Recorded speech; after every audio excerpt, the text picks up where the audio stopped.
जी, नमस्कार। मेरा नाम डॉक्टर राय कुकना है और मैं ऑस्ट्रेलिया के एडलेड शहर में रहता हूँ।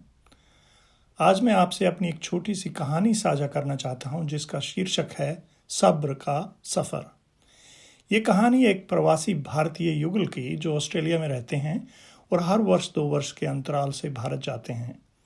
उनकी दिल्ली से सिडनी की विमान यात्रा के दौरान उनकी मनस्थिति व भावों के ज्वार भाटे को चित्रित करती है ये कहानी। तो आइए सुनते हैं सब्र का सफ़र।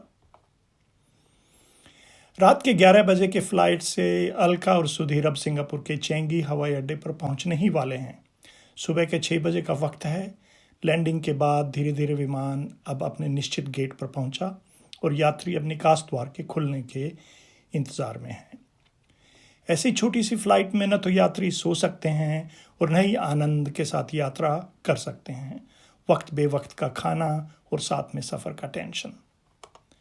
आखिर द्वार खुला तो अलका और सुधीर अब धीरे धीरे निकास पुलिया से प्रस्थान कर रहे थे। जानू, साथ वाली सीट पर वो जो बंदा बैठा था उसने सारी रात कितना तंग किया मुझे। बार बार लुढ़क जाता था मेरी तरफ, उल्लू की दुम। और सुने उसके खर्राटे। कुछ लोगों को सफ़र के एटिकेट का ABC भी नहीं आता। सुधीर ने होठ पिचकाकर हल्की सी गर्दन हिलाते हुए कहा अपनी पत्नी अलका से, जो खुद अलसाई सी थी। अलका कुछ न बोली। मिडिल सीट पर अगली फ्लाइट में तुम बैठना, सुधीर कुछ रुक कर बोला। हालांकि उसे एहसास था कि उसकी ये बात बिल्कुल तर्कसंगत नहीं। अलका ने अपनी आंखों के कोनों से सुधीर को देखा। उसे सुधीर से सहानुभूति थी। भारत की यात्रा अक्सर परिजनों व रिश्तेदारों से मिलने में ही गुजर जाती है और भावोत्तेजक और गंभीर होती है। सब कुछ आनंददायक होते हुए भी इन्हें छुट्टियां मनाना कहना शायद अतिशयोक्ति होगी। विशेषकर दिल्ली से रात की उड़ान पकड़ने से पहले भी उन्हें अपने गांव से 4 घंटे का सफ़र जो तय करना पड़ा था, वो भी उस चिल्ल पांव के चलते। कितना थका दिया था विशेषकर उस सफ़र ने उन्हें। तिस पर अब 5 घंटे का वक्त भी तो काटना है चेंगी एयरपोर्ट पर सिडनी की फ्लाइट से पहले। दोनों किंचित दुखी मन से अपने कैबिन केस लुढ़काते हुए एयरपोर्ट पर कोई ऐसा स्थान ढूंढ रहे थे जहां थोड़ा सुकून पा सकें, भले कुछ समय के लिए ही सही। टर्मिनल होटल भी तो वो बुक नहीं कर पाए थे।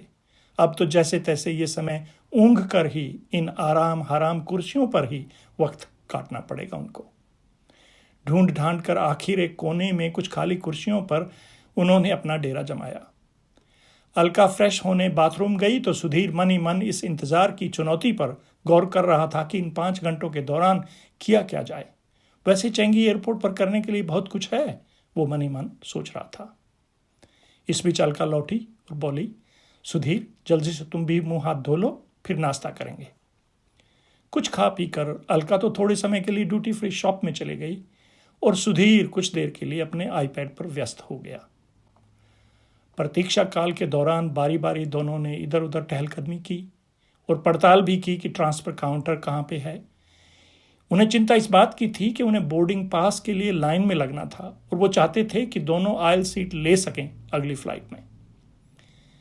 मुझे ये समझ नहीं आ रहा कि उन्होंने हमें सिडनी की फ्लाइट के बोर्डिंग पास दिल्ली में ही क्यों नहीं दिए।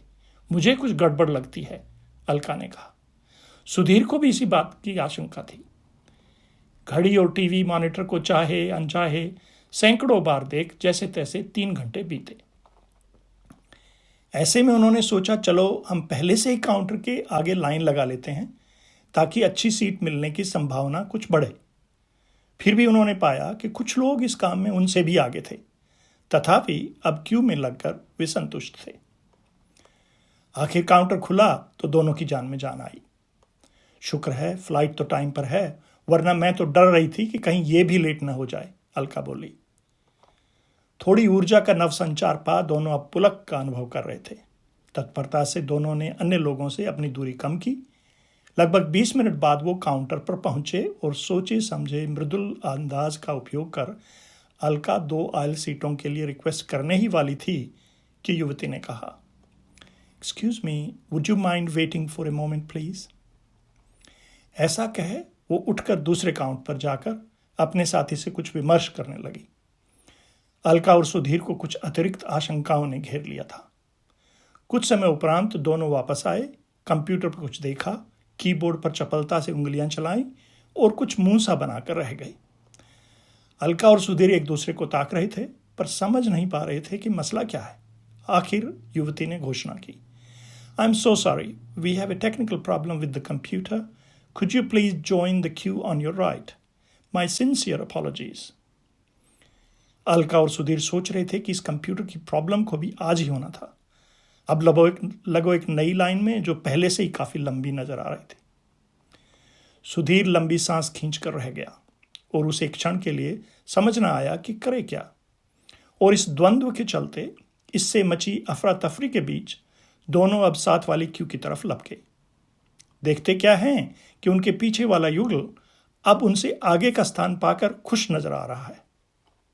सुधीर को यह देख और भी बुरा लगा और उसका धीर व सब्र का प्याला लगभग लबालब हो चला था। इससे पहले कि सुधीर उस युगल से कुछ कहे, अलका ने उसका हाथ दबाकर होठों की सांकेतिक भाषा में उसे रोका। सुधीर मन महसूस कर रह गया। उसके बाद अलका प्रयासरत रही अपनी मुख मुद्रा व भावों से सुधीर को जितना हो सके शांत रख सके। काफी इंतजार के बाद, जिस दौरान कई तरह के भाव सुधीर के मन मस्तिष्क में आए गए, वो अब काउंटर के पास पहुंच चुके थे। अलका थोड़ी आगे और सुधीर थोड़ा पीछे था, जो क्रम अलका ने जानबूझकर स्थापित किया था। उनसे आगे वाला युगल खुशी खुशी अपने बोर्डिंग पास लेकर उनके पास से गुजरा। सुधीर की आंखें अब भी उनका पीछा कर रही थी। अंततः अलका ने अपने टिकट पासपोर्ट काउंटर पर रखे और मंद मुस्कान के साथ युवती को ताकती रही, इस प्रतीक्षा में कि कब मौका पा वो अपनी बात कह सके। कुछ क्षण बीत चुके थे। युवती मॉनिटर को आंखें गड़ाए कीबोर्ड पर व्यस्त थी। सुधीर और अलका सोच रहे थे कि कहीं ऐसा ना हो कि ये कंप्यूटर भी जवाब दे दे। अलका ने अपनी मृदुवाणी से आखिर पूछ ही लिया, ma'am would you kindly give us the opposite oil seats please. युवती ने कोई उत्तर नहीं दिया। अलका बताना चाहती थी कि दूसरे काउंटर पर कंप्यूटर की खराबी की वजह से देर से क्यू में हैं वे लोग। अब कहीं ये ना हो कि इस कंप्यूटर में भी खराबी आ जाए, उससे रहा नहीं गया और कुछ क्षण उपरांत वो पूछी बैठी, now please don't tell us that you are also having computer problems on this counter too. Not at all, युवती ने बिना आंख मिलाए उत्तर दिया। Actually this flight is already full in economy, so I am trying to adjust you in business class now. अरे वाह, अलका के मुंह से अनायास ही निकल गया, thank you very much, really appreciate it. Alka एक क्षण के लिए इस बदली हुई परिस्थिति पर अचंभित हुई और उसने मंद मुस्कुराहट के साथ प्रसन्न मुद्रा में सुधीर को देखा। सुधीर अपने चेहरे पर लिप्त निराशा को दूर भगाने का असफल प्रयास कर रहा था। कुछ ही पलों में अलका के हाथ में बिजनेस क्लास के 2 बोर्डिंग पास थे और वो दोनों कुछ क्षणों के लिए अपने सफर के अगले व अनूठे भाग की कल्पना में खो गए। बिना कुछ कहे दोनों थोड़े असमंजस की सी हालत में बोर्डिंग गेट की तरफ चपल कदमों से बढ़ रहे थे। अलका मधुर मुस्कान व तृप्त भाव से सुधीर को देख रही थी। वो मन ही मन सोच रही थी, ऐसी सुखद घटनाओं के कारण ही लोग शायद संयोग को सच मान कहते हैं कि सब्र का फल मीठा। सुधीर के चेहरे पर भी अब मुस्कान तैरने लगी थी। उसने अलका का हाथ अपने हाथ में लिया और हल्के से दबा दिया, मानो वो मौन भाषा में अलका के इस सब्र के सफर की दाद दे रहा हो। धन्यवाद दोस्तों, इतनी तन्मयता से सुनने के लिए आपका हार्दिक आभार और गर्भनार चैनल को ये अवसर देने के लिए विशेष धन्यवाद।